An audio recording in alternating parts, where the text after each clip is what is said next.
Yes, as Lexi said, today we are going to be talking about breakups. Woo! Oh, okay, there's a couple people, yeah. Well, let's be honest here. Nobody really likes breakups, and if you do, it's because you like watching from afar and just watching the chaos ensue. Nobody likes to be in the middle of it. Now, for me, I've really dated 3 people in my life, and I married one of them. And so, my junior year of high school, I dated somebody where I broke up with them. And then my senior year of high school to freshman year of college, I dated someone where I got broken up with. So I have been on both sides, and both of them were not great because when I broke up with the person I was dating, I was just really awkward about it. And then when I got broken up with, I was just in a really bad mood for a really long time. And so breakups are never something that anybody is really looking forward to. But the craziest thing about relationships, regardless of if you are in middle school, in high school, if you are an adult, is every single relationship that you are ever in is going to end in one of 2 ways. If you are in a relationship, you will either be with them forever or you will break up. And I'm going to be honest with you. You break up more often than you are together forever. And so for some reason, whenever we start dating, no one's ever thinking about like, all right, I'm going to say yes to dating this person or going on a date with this person, and I'm already thinking about how we're going to break up together. That'd be a really bad mindset stepping into a relationship. But it's something that we all need to think about, whether it's a current relationship or a future relationship. That way we know that our breakups can go better in the future. Whether at some point, whether you're dating now or in the future, you're probably going to experience a breakup one way or another.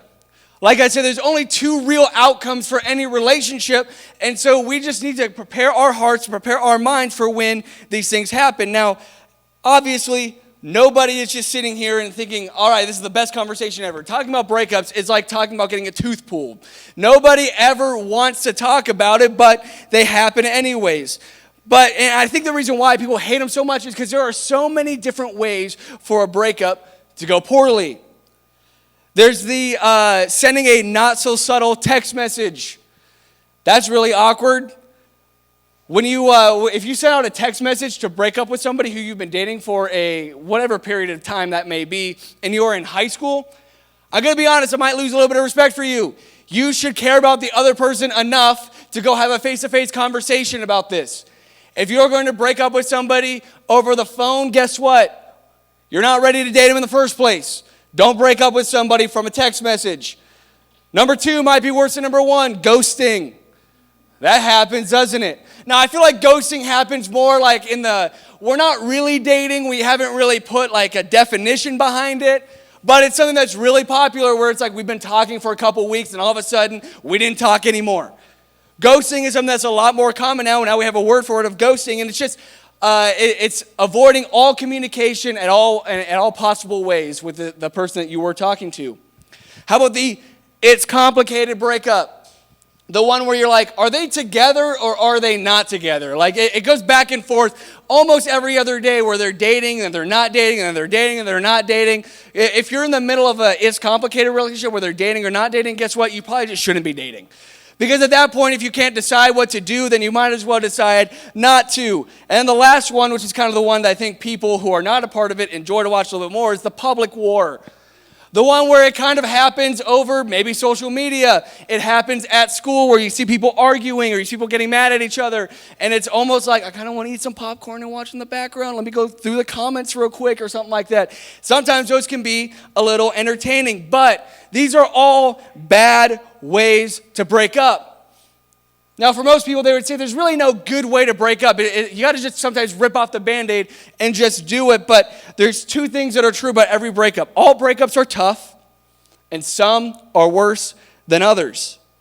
I think of it like this picture of a volcano here. So When it comes to a volcano, sometimes a breakup is like it's waiting, and then all of a sudden it erupts, it gets ugly, it destroys everything in its path. Maybe after a breakup, you start going after your significant other or former significant other's friends because now you hate them because of who they were, and everyone's trying, you're trying to hurt as many people as you can, maybe knowingly, maybe not knowingly, and a volcano is almost like, or a breakup can almost be like a volcano in an eruption. It can be this thing that's so destructive in our lives. But the craziest thing about a volcano is if you zoom out from a picture like this, sometimes you'll see these villages or these whole habitats of people that still settle at the base of a volcano. They know that at any moment this thing could erupt, but they've taken proper precautions in order to make sure that if it does erupt, we have ways to make sure that all of our stuff doesn't get destroyed. Why do we do breakups any different than that? Why do we not prepare ourselves for when a breakup does happen, when we're in a relationship? Why don't we prepare ourselves for if and or when it does happen, we are ready? So when it comes to breakups, how do we minimize the damage? Now, to answer this question, we're going to look at what Paul wrote in the book of Philippians. Now, the book of Philippians is pretty much written to a group of people, and Paul is writing it so that they can bring it back and use it for the people who are around them. So he's saying the people who are around you in your life, these are ways that you can treat those people who are around you. Now, because you are dating, that is somebody who is around you, hence we can apply this to somebody you are dating, you will be dating in the future. He writes this in Philippians 2:3. He says, "Do nothing out of selfish ambition or vain conceit." Well, we can just stop right there because I think that when it comes to a breakup, is one of the hardest things to do. Selfish ambition simply means anytime it's our goal to make ourselves look better than someone else. How many times in the end of a breakup, whether it was you and you're thinking about this in your head or you think about one of your friends, when they went through a breakup, they tried to make themselves look better than the other person? I know for me, as soon as a breakup goes, it's like, oh, it was them.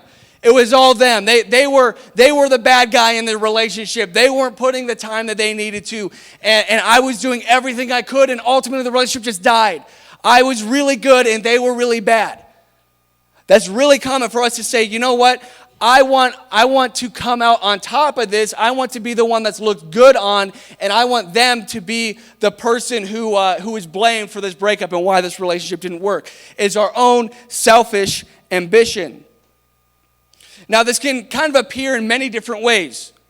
Maybe, I know this one definitely happens on Instagram after you guys break up. Maybe they leave the pictures up, but they go throw something in the comment section, right?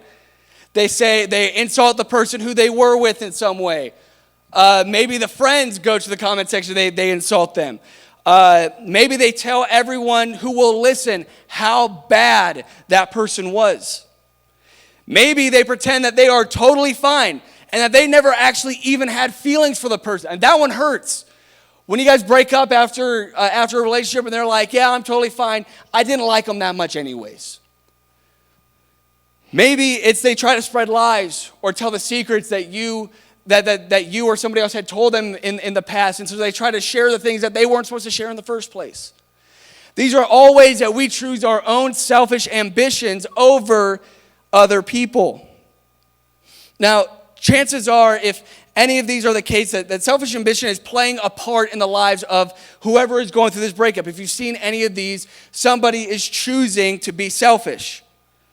Now, for us, as people who would consider ourselves to be Christ followers, through a breakup is a time for us to still show the love of Jesus. Now, I know you're thinking, Coleman, that is so stupid.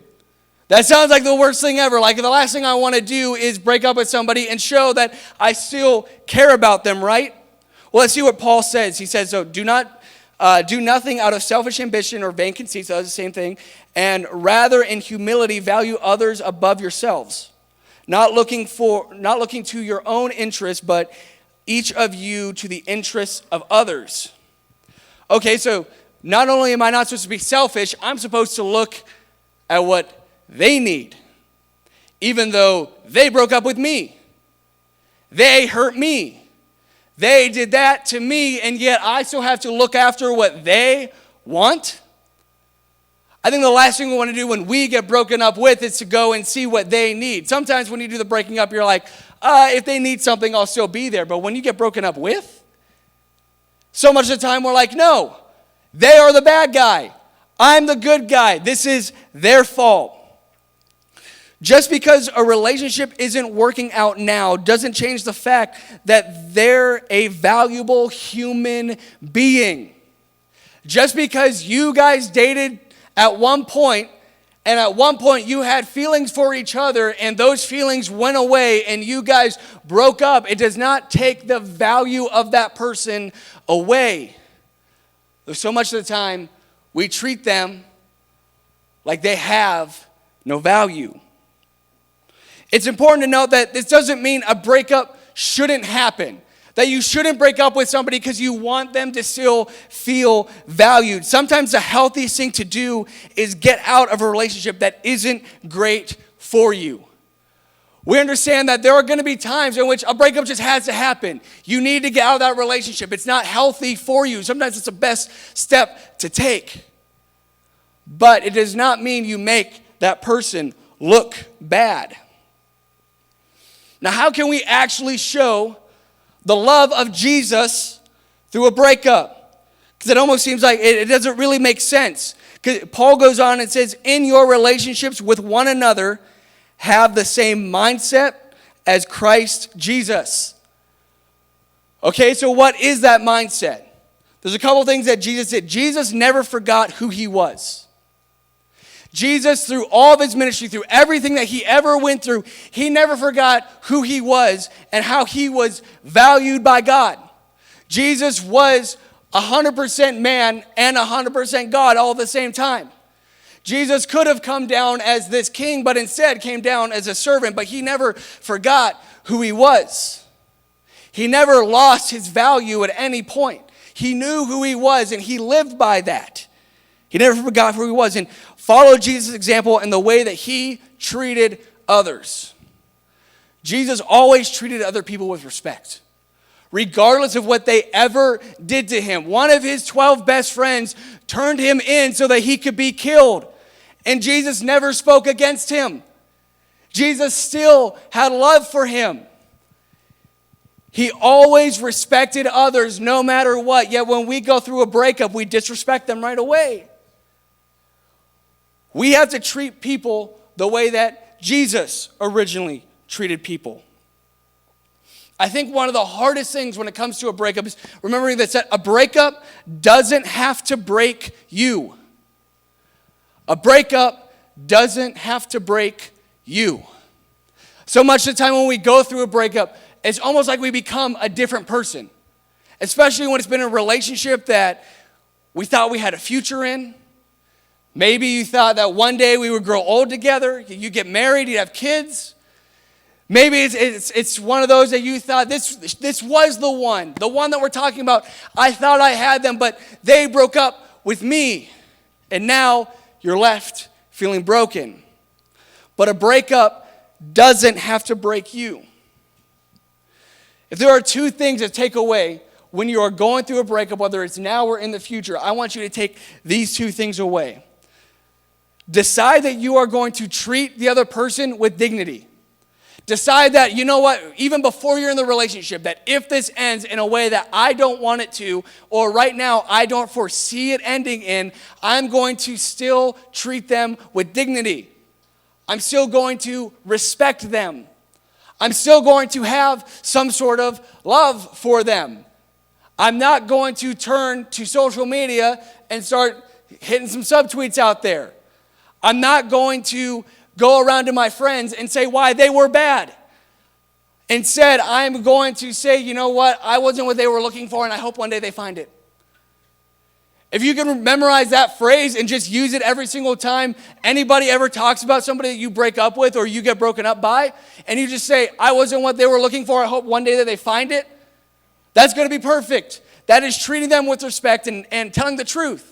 Ultimately, you weren't there, you weren't what they needed, or they weren't what you needed, and you hope that they find what they are looking for one day.